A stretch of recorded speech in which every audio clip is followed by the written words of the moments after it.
Hi guys, നിഹൽ സാറാണ്. അപ്പോൾ plus one കഴിഞ്ഞ് നമ്മൾ പ്ലസ് ടുവിലേക്ക് എത്തിയിരിക്കുകയാണ്. പ്ലസ് വൺ പൊളിറ്റിക്സ് നല്ല മാർക്ക് നിങ്ങൾ എല്ലാവരും സ്കോർ ചെയ്തിട്ടുണ്ട്. അതുപോലെ തന്നെ പ്ലസ് ടു നമ്മൾ തുടക്കം മുതലേ ശ്രദ്ധിച്ചു കഴിഞ്ഞാൽ നല്ല മാർക്ക്, അതായത് 100 തന്നെ നമുക്ക് വാങ്ങണം. അതിന് ബേസിക്കലി നമ്മൾ ആദ്യം അറിഞ്ഞിരിക്കുക എന്താണ് നമ്മൾ നീതി തുടിക്കാൻ വേണ്ടി പോകുന്ന പ്ലസ് ടു സിലബസ് എന്താണെന്ന് നിങ്ങൾ എന്ത് ചെയ്യണം, ആദ്യം അറിഞ്ഞിരിക്കണം. പ്രധാനമായും കമ്പയർ ടു പ്ലസ് വണ്ണെ കമ്പയർ ചെയ്യുമ്പോൾ കുറച്ച് അധികം കാര്യങ്ങൾ നിങ്ങൾക്ക് പ്ലസ് ടുവിൽ പഠിക്കാനുണ്ട്. പ്ലസ് വണ്ണിൽ കുറേ നമ്മൾ കോൺസ്റ്റിറ്റ്യൂഷനുമായി ബന്ധപ്പെട്ട കാര്യങ്ങളൊക്കെ പഠിച്ചല്ലേ. എന്നാൽ ഇവിടെ കോൺസ്റ്റിറ്റ്യൂഷനായിട്ട് ഒരു ബന്ധവുമില്ല. അതായത് കണ്ടംപററി പൊളിറ്റിക്സ് അല്ലെ നമ്മൾ പഠിക്കാൻ വേണ്ടി പോകുന്ന സമകാലീന രാഷ്ട്രീയത്തെ പറ്റിയാണ്. അതുപോലെ തന്നെ ഇന്ത്യൻ പൊളിറ്റിക്സിനെ പറ്റി ഡീറ്റെയിൽ ആയിട്ട് പഠിക്കാൻ വേണ്ടി പോകുക. അപ്ലൈഡ് പൊളിറ്റിക്സ് എന്നൊക്കെ നമ്മൾ പറഞ്ഞ പോലെ നമ്മുടെ രാജ്യത്ത് മുൻ സംഭവിച്ച കാര്യങ്ങൾ, ലോകത്ത് മുൻ സംഭവിച്ച കാര്യങ്ങൾ, അത് രാഷ്ട്രീയപരമായിട്ട് എങ്ങനെ എന്ന രീതിയിൽ നമ്മൾ പ്ലസ് ടു കൃത്യമായി പഠിക്കാൻ വേണ്ടി പോകുന്നത്. എനിക്ക് ബേസിക്കലി പേഴ്സണലി വളരെ ഇഷ്ടമുള്ള സിലബസ് ആണ് പ്ലസ് ടു സിലബസ്. കാരണം നമുക്ക് നമ്മുടെ ലോകത്തെ പറ്റിയും നമ്മുടെ രാജ്യത്തിനെ പറ്റിയൊക്കെ പൊളിറ്റിക്കലി കുറേ അവബോധം ഉണ്ടാക്കിയെടുക്കാൻ നമ്മളെ സഹായിക്കുന്ന ഒരു സിലബസാണ് ശരിക്കും എന്താ ഈ പ്ലസ് ടു. നിങ്ങൾ വളരെ ഇൻട്രസ്റ്റോടുകൂടി വളരെ താല്പര്യത്തോടു കൂടി നിങ്ങൾ എന്താണ് പഠിക്കാൻ വേണ്ടി തയ്യാറാവുകയാണെങ്കിൽ നല്ല രസമായിരിക്കും പ്ലസ് ടു പൊളിറ്റിക്സ്. ഓക്കെ, എനിക്ക് ചില ശബ്ദത്തിനൊക്കെ ചെറിയ പ്രശ്നമുണ്ട്, എന്തെങ്കിലും ബുദ്ധിമുട്ടുകൾ ഉണ്ടെങ്കിൽ നിങ്ങൾ ക്ഷമിക്കുക. ഓക്കെ. അപ്പോൾ ആദ്യം politics in India since independence, സ്വാതന്ത്ര്യാനന്തര ഇന്ത്യയിലെ രാഷ്ട്രീയമാണ് ആദ്യ ടെക്സ്റ്റ് ബുക്ക് നമുക്ക് പഠിക്കാനുള്ളത്. അത് വളരെ രസകരമായ ചാപ്റ്ററാണ്. നമുക്ക് ഇന്ത്യക്ക് സ്വാതന്ത്ര്യം കിട്ടിയത് മുതൽ വളരെ റീസെന്റ് ആയിട്ട് ഇന്ത്യയിൽ നടന്ന പ്രധാനപ്പെട്ട രാഷ്ട്രീയ കാര്യങ്ങളൊക്കെ നമ്മൾ ഡിസ്കസ് ചെയ്യുന്ന ടെക്സ്റ്റ് ബുക്കാണ് ഈ ഒരു ടെക്സ്റ്റ് ബുക്ക്. പ്രധാനമായും ആദ്യ chapter challenges of nation building, രാഷ്ട്ര നിർമ്മാണത്തിന്റെ വെല്ലുവിളികൾ. നമുക്ക് അറിയാം, നമ്മുടെ ഇന്ത്യ എന്ന് പറഞ്ഞ രാജ്യം ഉണ്ടാക്കാൻ ഒരുപാട് പ്രതിസന്ധികൾ ഉണ്ടായിരുന്നു. 1947 നമുക്ക് ഇന്ത്യക്ക് സ്വാതന്ത്ര്യം കിട്ടി. എന്നാൽ അതിനുശേഷം നമുക്ക് ഇന്ത്യ പാകിസ്ഥാൻ വിഭജനം ഉണ്ടായിട്ടുണ്ട്. അതേപോലെ ഇന്റഗ്രേഷൻ ഓഫ് പ്രിൻസിപ്പൽ സ്റ്റേറ്റ്, നാട്ടുരാജ്യങ്ങളുടെ സംയോജനം ഉണ്ടായിട്ടുണ്ട്. അതുപോലെ തന്നെ ഭാഷാടിസ്ഥാന സംസ്ഥാനം രൂപീകരിക്കാൻ ഒരുപാട് ചാലഞ്ചസ് ഉണ്ടായിരുന്നു. അതൊക്കെയാണ് നമ്മൾ അവിടെ ഡിസ്കസ് ചെയ്യുന്നത്. രണ്ടാമത്തെ, അപ്പോൾ അത് കഴിഞ്ഞു. ഏകദേശം ആ ഒരു ടെക്സ്റ്റ് ബുക്ക് നോക്കുകയാണെങ്കിൽ നിങ്ങൾക്ക് ഒരു 8 മാർക്കിന്റെ എസ്സേ വരെ ചോദിക്കാൻ സാധ്യതയുള്ള ഒരു ചാപ്റ്ററാണ് ഈ ഒരു ചാപ്റ്റർ. എറ ഓഫ് വൺ പാർട്ടി ഡോമിനൻസ്. എറ ഓഫ് വൺ പാർട്ടി ഡോമിനൻസ് എന്ന് പറഞ്ഞു കഴിഞ്ഞാൽ കോൺഗ്രസ് പാർട്ടി, നമുക്കറിയാം ഒരുപാട് കാലം ഇന്ത്യയിൽ കോൺഗ്രസ് പാർട്ടിയാണ് ഭരിച്ചത് അല്ലേ. അപ്പോൾ ആ ഒരു കാലഘട്ടം ആ ഒരു വൺ പാർട്ടി ഡോമിനൻസ് എത്ര കാലം വരെ ഇന്ത്യയിൽ ഉണ്ടായിരുന്നു, അതിൻ്റെ ഒരു കാര്യങ്ങളൊക്കെ ഡിസ്കസ് ചെയ്യുന്ന ടോപ്പ് ചാപ്റ്ററാണ് എന്താ year of one party dominance എന്ന് പറയുന്നത്. കോൺഗ്രസ് പാർട്ടിയുടെ ആ ഒരു വളർച്ചയാണ്, അല്ലെങ്കിൽ ആ 3 ടേംസിൽ കോൺഗ്രസ് പാർട്ടി ഇങ്ങനെ അധികാരത്തിലെത്തി എന്ന കാര്യങ്ങളൊക്കെ ഡിസ്കസ് ചെയ്യുന്ന ഒരു എക്സാം പോയിന്റ് ഓഫ് വ്യൂ ഒരു 5 മാർക്ക് നമുക്ക് അവിടുന്ന് പ്രതീക്ഷിക്കാം. ഇനി പൊളിറ്റിക്സ് ഓഫ് പ്ലാൻ ഡെവലപ്മെന്റ് എന്ന് പറഞ്ഞാൽ ഇന്ത്യക്ക് സ്വാതന്ത്ര്യം കിട്ടിയതിന് ശേഷം നമ്മൾ ഒരുപാട് പ്ലാനിങ്ങുകൾ, ഇപ്പോൾ നമുക്കൊരു രാജ്യത്തിൻ്റെ സാമ്പത്തികം എക്കണോമിക് മേഖലയൊക്കെ മുന്നോട്ട് പോകണമെങ്കിൽ കൃത്യമായ പ്ലാനിങ് കാര്യങ്ങളൊക്കെ വേണം അല്ലേ. അതിന് നമ്മൾ അഡോപ്റ്റ് ചെയ്ത കാര്യങ്ങൾ എന്തൊക്കെ, നമ്മുടെ പ്ലാനിങ് കമ്മീഷനെ പറ്റി, 5 ഇയർ പ്ലാൻസിനെ പറ്റി, അങ്ങനെ കുറേ കാര്യങ്ങൾ പഠിക്കുന്ന ചാപ്റ്ററാണ്. ഇവിടെ ഒരു എക്സാം പോയിന്റ് ഓഫ് വ്യൂ ഒരു 5 മാർക്ക് നമുക്ക് പ്രതീക്ഷിക്കാം. ഇനി ഇന്ത്യസ് എക്സ്റ്റേണൽ റിലേഷൻ, ഇന്ത്യയുടെ അയൽപക്ക രാജ്യങ്ങളുണ്ട്. ആരൊക്കെയാണ്? ശ്രീലങ്കയുണ്ട്, പാകിസ്ഥാൻ ഉണ്ട്, ബംഗ്ലാദേശ് ഉണ്ട്, നേപ്പാൾ ഉണ്ട്, മ്യാൻമർ ഉണ്ട്, പിന്നെ നേപ്പാളുണ്ട്. അങ്ങനെ ഒരുപാട് രാജ്യങ്ങളുണ്ടല്ലേ നമുക്ക്. ചൈനയുണ്ട്. ഈ രാജ്യങ്ങളായിട്ടുള്ള ഇന്ത്യയുടെ റിലേഷൻ എങ്ങനെയായിരുന്നു? ഒരുപാട് നല്ല റിലേഷൻസ് ഉണ്ടായിരുന്നു, ഒരുപാട് കോൺഫ്ലിക്റ്റുകൾ ഉണ്ടായിട്ടുണ്ട്. അതൊക്കെയാണ് നമ്മൾ അവിടെ ഡിസ്കസ് ചെയ്യുന്നത്. ഇവിടെ നമുക്കൊരു 5 മാർക്ക് പ്രതീക്ഷിക്കാം. ഇനി challenges and the restoration of Congress system. Congress party വലിയൊരു ചാലഞ്ചസിൽ പോകുന്നുണ്ട്. കോൺഗ്രസ് പാർട്ടി ഒരു തകർച്ചയുടെ വക്കിലേക്ക് എത്തുന്നുണ്ട്. അപ്പോൾ ആ തകർച്ചയുടെ കാരണങ്ങൾ എന്തൊക്കെയായിരുന്നു, പിന്നെ എങ്ങനെയാണ് ഇന്ദിരാഗാന്ധി ആ കോൺഗ്രസിനെ വീണ്ടും അടിപൊളിയാക്കി കൊണ്ടുവന്നത്, അതാണ് അവിടെ പഠിക്കുന്നത്. ഇവിടെ നമുക്കൊരു 5 മാർക്ക് ഫൈനൽ എക്സാമിന്റെ കാര്യമാണ് പറഞ്ഞു കേട്ടോ. ഫൈനൽ എക്സാം നമുക്ക് പ്രതീക്ഷിക്കാം. ഇനി the crisis of democratic order. ഈ ചാപ്റ്റർ ശരിക്കും ഒരു കണ്ടിന്യൂഷൻ ചാപ്റ്റർ ആണ്, the crisis of democratic order എന്ന് പറഞ്ഞു കഴിഞ്ഞാൽ. അപ്പോൾ ഇവിടെ നമ്മൾ പഠിക്കുന്നത് ജനാധിപത്യത്തിന്റെ വെല്ലുവിളി എന്ന് പറഞ്ഞു കഴിഞ്ഞാൽ നമുക്കറിയാം ഇന്ത്യൻ പൊളിറ്റിക്സിലെ വളരെ പ്രധാനപ്പെട്ട ഒരു അധ്യായമായിരുന്നു എമർജൻസി, അല്ലെങ്കിൽ അടിയന്തരാവസ്ഥ കാലഘട്ടം അല്ലെ.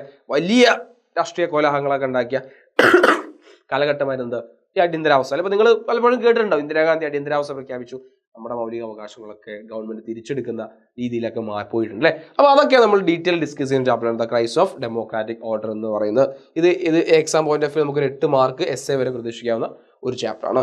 The rise of popular movement. ഇന്ത്യയിൽ ഉണ്ടായിട്ടുള്ള ഒരുപാട് പോപ്പുലർ മൂവ്മെന്റ്സുകൾ ഉണ്ടായിട്ടുണ്ട്. പ്രാദേശിക തലത്തിൽ പല കാരണങ്ങളായിട്ടുണ്ടായിട്ടുണ്ട്. അതാണ് നമ്മളിവിടെ ഡിസ്കസ് ചെയ്യുന്നത്. നമുക്ക് ചിപ്ക മൂവ്മെന്റ് ഒക്കെ നിങ്ങൾ പഠിച്ചിട്ടില്ലേ. അപ്പോൾ അങ്ങനത്തെ കുറേ ഇന്ത്യയിലെ പ്രാദേശിക തലങ്ങളിൽ സംഭവിച്ച മൂവ്മെന്റ്സ് പഠിക്കുന്നതാണ്. ഇവിടെ നമുക്കൊരു 5 മാർക്ക് വരെ നമുക്ക് എക്സ്പെക്ട് ചെയ്യാം. ഇനി റീജിയണൽ ആസ്പിറേഷൻ. ഇന്ത്യയിലെ പല സംസ്ഥാനങ്ങൾ, നമുക്കറിയാം ഇന്ത്യയുടെ ഒരു പ്രത്യേകത യൂണിറ്റി ഇൻ ഡൈവേഴ്സിറ്റി നമ്മൾ പറയാം. നാനാതത്വത്തിൽ ഏകത്വം എന്ന രീതിയിൽ വ്യത്യസ്ത സംസ്കാരങ്ങൾ, വ്യത്യസ്ത കൾച്ചർ, പല സംസ്ഥാനങ്ങൾ. അപ്പോൾ അവർക്ക് അവരുടേതായ ആഗ്രഹങ്ങൾ മുന്നോട്ട് വെച്ചുകൊണ്ട് അവർക്കൊക്കെ ചില പ്രത്യേക അവകാശങ്ങൾ വേണമെന്നൊക്കെ പല സംസ്ഥാനങ്ങളും പറഞ്ഞിട്ടുണ്ട്. അപ്പോൾ ആ ഒരു ഇഷ്യൂവുമായി ബന്ധപ്പെട്ട ചില ഇഷ്യൂസ് ഒക്കെ ഇന്ത്യയിൽ നടന്നിട്ടുണ്ട്. അതാണ് നമ്മൾ അവിടെ പഠിക്കുന്നത്.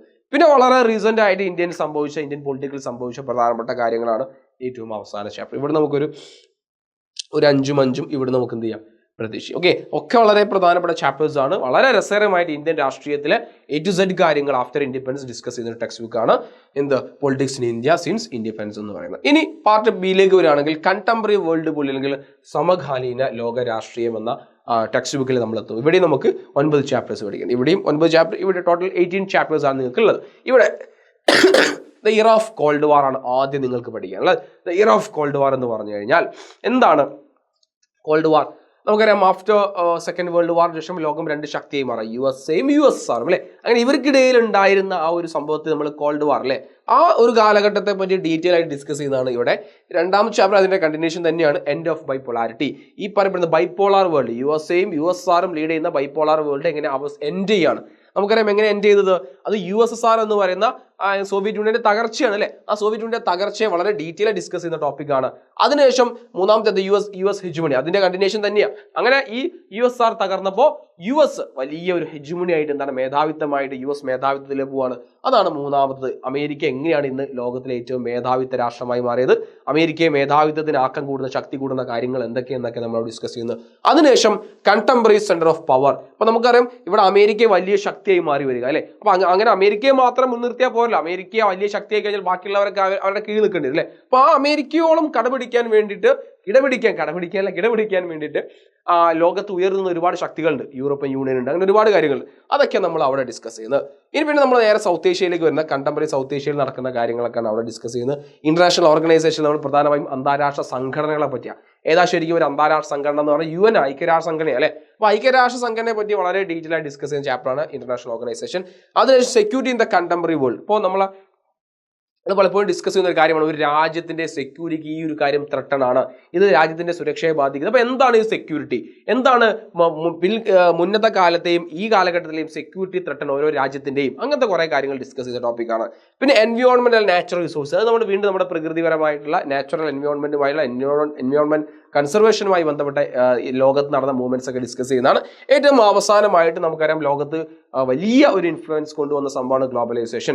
ആ ഗ്ലോബലൈസേഷൻ എന്താണ്, ലോകത്തെ ഏതെല്ലാം രീതിയിൽ ബാധിച്ചു എന്നൊക്കെ ഡിസ്കസ് ചെയ്യുന്ന ടോപ്പിക്കാണ് ഈ ഗ്ലോബലൈസേഷൻ. ഇവിടെയും അതുപോലെ തന്നെ essay ചോദിക്കാൻ സാധ്യതയുള്ള ചാപ്റ്റേഴ്സ് ആണ്. പിന്നെ US ഹെജുമണി essay ചോദിക്കാൻ സാധ്യതകളാണ്. അതുപോലെ തന്നെ ഇന്റർനാഷണൽ ഓർഗനൈസേഷൻ essay ചോദിക്കാൻ സാധ്യതകളാണ്. അപ്പോൾ ഇതൊക്കെ ഇവിടെ നിന്നൊക്കെ ബാക്കിയുള്ള ഒരു 5 മാർക്ക് പ്രതീക്ഷിക്കാവുന്ന ചാപ്റ്റേഴ്സ് ആണ്. റെഡി. അപ്പോൾ ഇതാണ് നിങ്ങളുടെ +2 സിലബസ്. നിങ്ങൾ എപ്പോഴും മനസ്സിലാക്കേണ്ടത്, നിങ്ങൾ എന്താണോ പഠിക്കാൻ വേണ്ടി ഉദ്ദേശിക്കുന്നത് അതിനെപ്പറ്റി ഒരു ധാരണ, ഐഡിയ നിങ്ങൾക്ക് ഉണ്ടായിരിക്കും. റെഡി. അപ്പോൾ +2 +1 നിങ്ങൾ എങ്ങനെ ഉഷാറാക്കി, അതുപോലെ തന്നെ +2 നിങ്ങൾ ഉഷാറാക്കണം. മെജുബോർഡ് നിങ്ങൾ കൂടെയുണ്ട്. അപ്പോൾ കൂടുതൽ നിങ്ങളുടെ +2മായി ബന്ധപ്പെട്ട കൺസേൺ നിങ്ങൾ താഴെ കമന്റ് ചെയ്യുക, കൃത്യമായി നിങ്ങൾക്ക് റിപ്ലൈ തരുന്നതായിരിക്കും. അതുപോലെ തന്നെ ഏറ്റവും അവസാനമായിക്കൊണ്ട് എൻ്റെ ഒരു personal YouTube channel Nihal perspective, നിങ്ങൾ പലരും അത് കണ്ടിട്ടുണ്ടായും, സബ്സ്ക്രൈബ് ചെയ്തിട്ടുണ്ടെങ്കിൽ നിങ്ങളൊന്ന് യൂട്യൂബിൽ സെർച്ച് ചെയ്താൽ മതി നിഹാൽ പെർസ്പെക്റ്റീവ്. അതിൽ നിങ്ങൾക്ക് വളരെ ഉപകാരപ്പെടുന്ന പല കാര്യങ്ങളും ഞാൻ അതിൽ അപ്ലോഡ് ചെയ്യാറുണ്ട്. സോ എല്ലാവർക്കും താങ്ക് യു. അടുത്തൊരു വീഡിയോ കാണാം.